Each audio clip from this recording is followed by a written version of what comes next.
ओम नमो भगवते वासुदेवाय।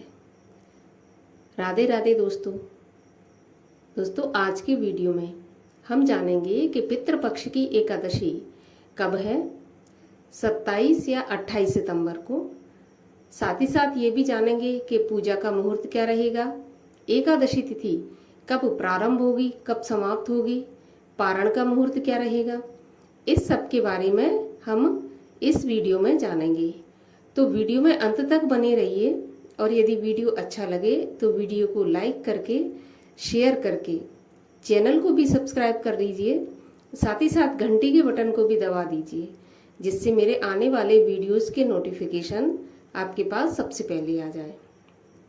तो देखिए, ये जो एकादशी आ रही है पितृपक्ष में, इसको हम इंदिरा एकादशी के नाम से जानते हैं। वैसे तो हर एकादशी बहुत ही महत्वपूर्ण है अपने आप में, लेकिन जो पितृपक्ष की एकादशी है वो बहुत ही ज़्यादा महत्वपूर्ण है। क्यों महत्वपूर्ण है? इसलिए क्योंकि इस एकादशी का यदि हम व्रत करते हैं तो हमें भगवान श्री हरि विष्णु की कृपा प्राप्त होती है। इसके साथ साथ जो हमारे पितृ होते हैं, पूर्वज होते हैं, उनको भी भगवान श्री हरि विष्णु की कृपा प्राप्त होती है। शास्त्रों में कहा गया है, यदि इस एकादशी का व्रत करके हम इसके पुण्य को अपने पितरों को समर्पित करते हैं तो हमारे पितरों को मोक्ष की प्राप्ति होती है। तो इंदिरा एकादशी का व्रत हमें अवश्य करना चाहिए।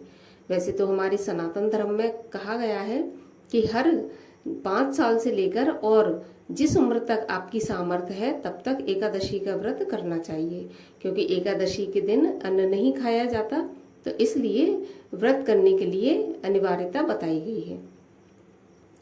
अब इंदिरा एकादशी का व्रत करके यदि हम इसका पुण्य फल अपने पूर्वजों को देते हैं तो पूर्वजों को तो मोक्ष प्राप्त होता ही है, साथ ही साथ हमें भगवान विष्णु के अलावा अपने पूर्वजों का भी आशीर्वाद प्राप्त होता है।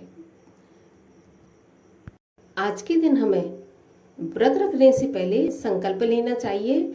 संकल्प में हमें देखिए, संकल्प वैसे तो मंत्रों द्वारा लिया जाता है, लेकिन भगवान से आप साधारण बोलचाल की भाषा में भी संकल्प ले सकते हैं कि मैं इस एकादशी का, इंदिरा एकादशी का व्रत करने जा रही हूँ या करने जा रहा हूँ।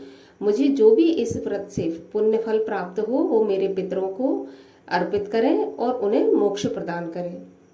जब हम इस प्रकार से संकल्प लेकर एकादशी का व्रत करते हैं तो निश्चित रूप से ही हमारे पितरों को शांति, मुक्ति और मोक्ष प्राप्त होता है। तो हमें अवश्य अपने पितरों को, इतना तो हम कर ही सकते हैं कि अपने पितरों के लिए एक व्रत करें। यदि आप व्रत नहीं भी कर सकते तो कोई बात नहीं, सामर्थ्य नहीं है तो कम से कम दान तो कर ही सकते हैं। तो एकादशी के दिन पितरों के निमित्त दान अवश्य करना चाहिए। दान में आप कुछ भी दान कर सकते हैं, वस्त्र, फल, मिठाई, जो भी आप करना चाहें दान, वो पितरों के निमित्त, पितरों के नाम से एकादशी वाले दिन कर सकते हैं। तो आइए, सबसे पहले तो हम ये जान लेते हैं कि एकादशी तिथि कब आरंभ होगी, कब समाप्त होगी, व्रत कब रखना है और पारण का मुहूर्त क्या रहेगा। इसके बाद हम इसके नियमों का, जो नियम है उसके बारे में बात करेंगे। तो देखिए, एकादशी तिथि प्रारंभ होगी 27 सितंबर 2024 शुक्रवार की दोपहर 1:20 पर और समाप्त होगी 28 सितंबर शनिवार की दोपहर 2:49 पर। तो उदयातिथि के अनुसार हमें एकादशी का व्रत 28 सितंबर 2024 शनिवार को रखना है, क्योंकि उसी दिन हमें उदया में एकादशी प्राप्त हो रही है। तो अब द्वादशी तिथि कब प्रारंभ होगी और कब समाप्त होगी? तो देखिए, द्वादशी तिथि प्रारंभ होगी 28 सितंबर दोपहर 2:50 पर और समाप्त होगी 29 सितंबर शाम को 4:47 पर।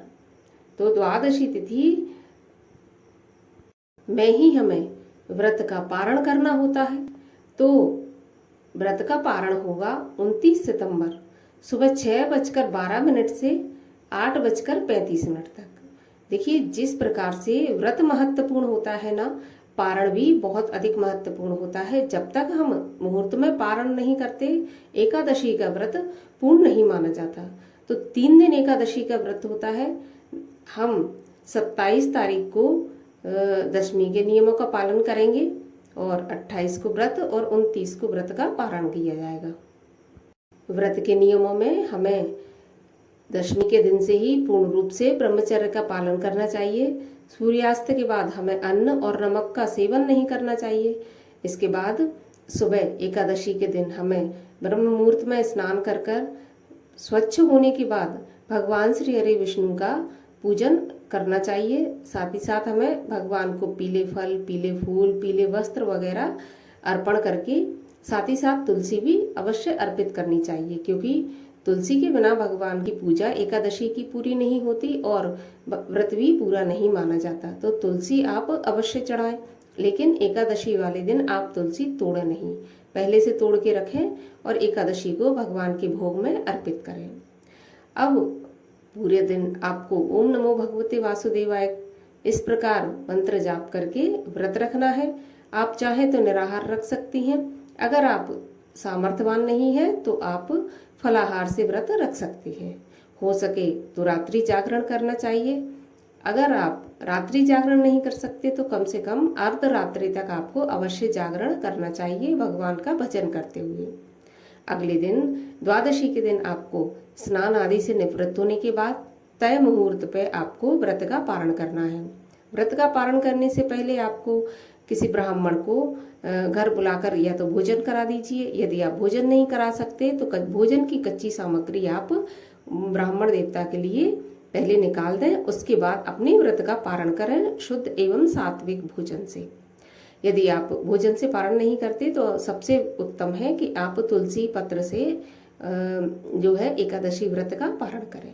तो इस प्रकार से एकादशी के जो 3 दिन के नियम होते हैं उनका पालन करते हुए यदि हम एकादशी का व्रत करते हैं और इसके पुण्य को अपने पितरों को समर्पित करते हैं तो निश्चित रूप से हमारे पितर तो मोक्ष को प्राप्त करते ही हैं, हमें भी आशीर्वाद देते हैं, जिससे हम फलते फूलते हैं और सुख संपत्ति प्राप्त करते हैं। तो उम्मीद करती हूँ कि वीडियो आपको पसंद आएगा। यदि आपको वीडियो पसंद आया हो तो वीडियो को लाइक करिए, शेयर करिए, साथ ही साथ चैनल को सब्सक्राइब करके कमेंट बॉक्स में ओम नमो भगवते वासुदेवाय अवश्य लिखिए। मैं मिलती हूँ आपसे अगली वीडियो में, तब तक के लिए हरे कृष्ण।